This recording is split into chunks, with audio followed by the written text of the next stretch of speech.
عليكم ورحمة الله وبركاته. اللهم صل على محمد وآل محمد. اليوم راح اسوي لكم الداطل بالسميد. احتاج كوبين مي.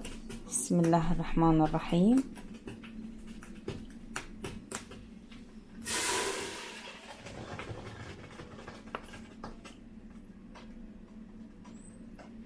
وهذا الثاني كوبين مي، ربع كوب زيت، ضرب فانيلا، هاي على طريقتي طبعا،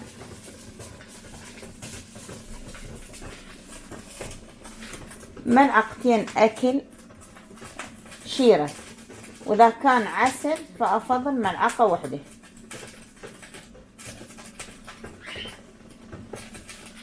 عندي هنا كوبين طحين، نص كوب سميد مع رشة ملح.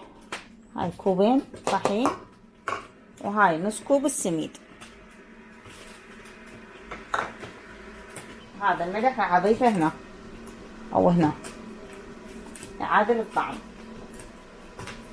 بس بعد ما يغلي المي حتى شوي، بس يغلي المي اطفيه واضيف المواد الجافة.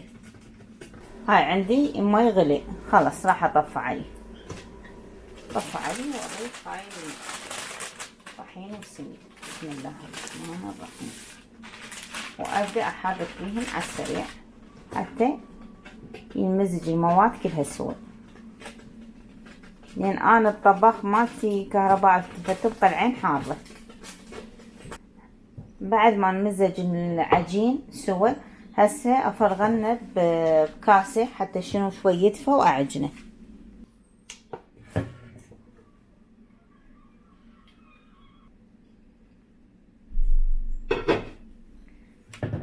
هسه خلوه شوي يدفى وبعد يلا تعجنون. هسه مستحيل تقدرون تمدون ايديكم بحار، بس ابقى انا احرك بالخاشوقة لان يدفى.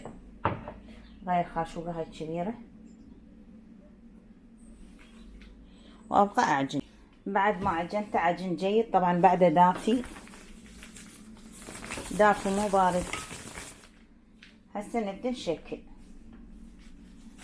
بسم الله الرحمن الرحيم.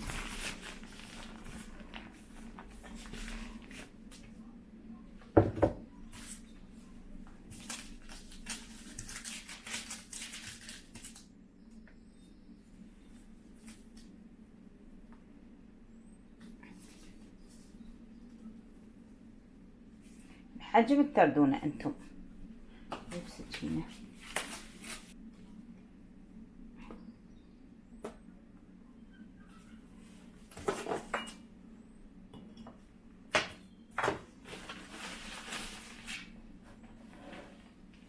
يعني وهي دافية تقدرون تسوونها بهذا الكيس، بس اذا تبرد ما تقدرون تصير قوية. اذا عندكم احد بالبيت يساعدكم فبعد احسن.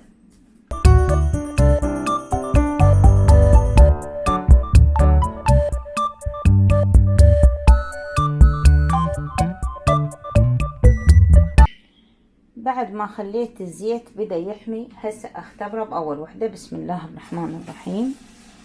الزيت مالته حامي تمام، لا تخلونه حامي حيل حتى لا يحترق، يعني بس يبدي ياخذ لون قللوا النار على الوسط خاطر يستوي براحته.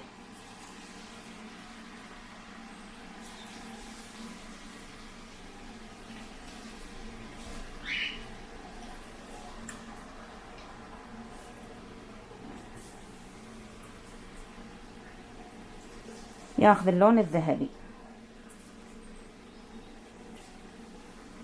هاي الشيرة سويتها البارحة وياكم، قوامها كلش حلو وما مشكرة نهائيا.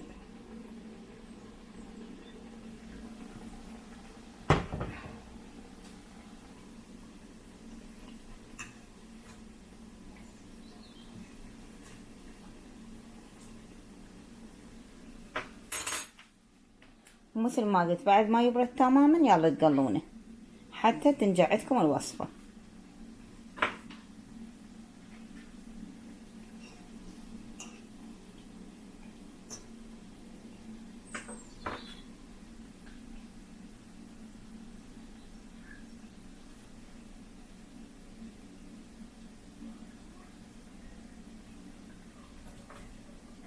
بعد ما يستوي مباشرة اخليه بالشيرة. الشيرة لازم تكون بحرارة المطبخ. اذا كانت بالثلاجة فتطلعونها قبل ساعتين او اكثر. خلونها، هي ام البيت اذا بنيتها تسوي حلويات تعرف هاي الامور.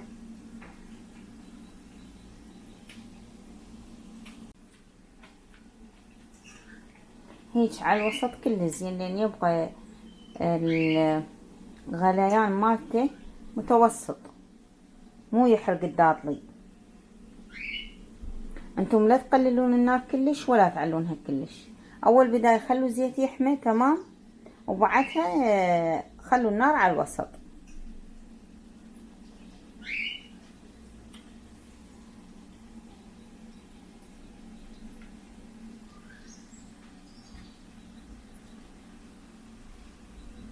الوجبة بدأت تخلص.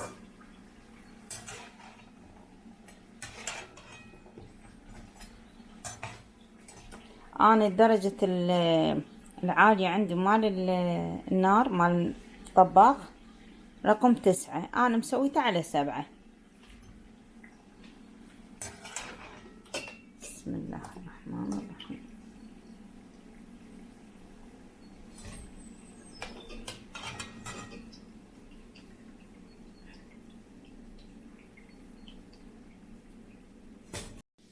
بعد ما طلعيتهن وخليتهن بالشيرة اخلي الوجبة الثانية.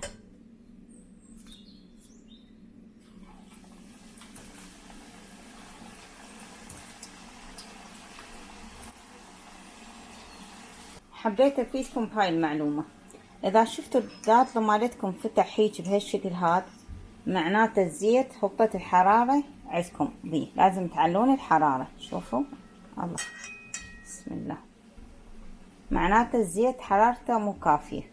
هسه انا لين قللته اكثر فهبطت الحرارة عندي، فتح عندي الداطلي، هاي وحدة وهاي وحدة. هسه رجعت عليته،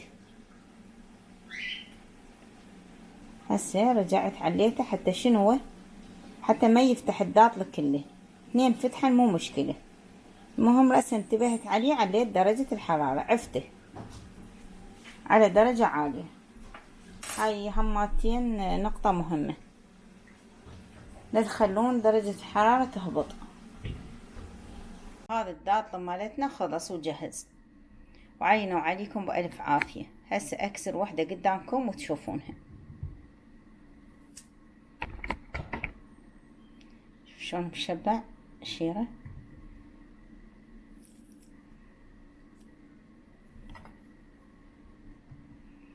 اتمنى تجربون هاي الطريقة وتعجبكم. ساهمنا وساهمكم العافية يا رب.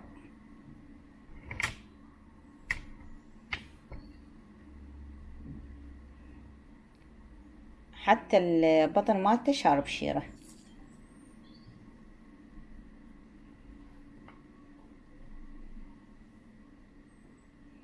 اتمنى تجربون هاي الطريقة وتعجبكم وتلتزمون بالنصايح. الدهن اذا برد وما اخذ الحرارة الكافية مثل ما قلت لكم، الداطلية تفتح من الوسط. شلون هسه هاي بالله هاي تفتح. خلوا الزيت مالتكم حامي ودير بالكم عليه لا يحترق.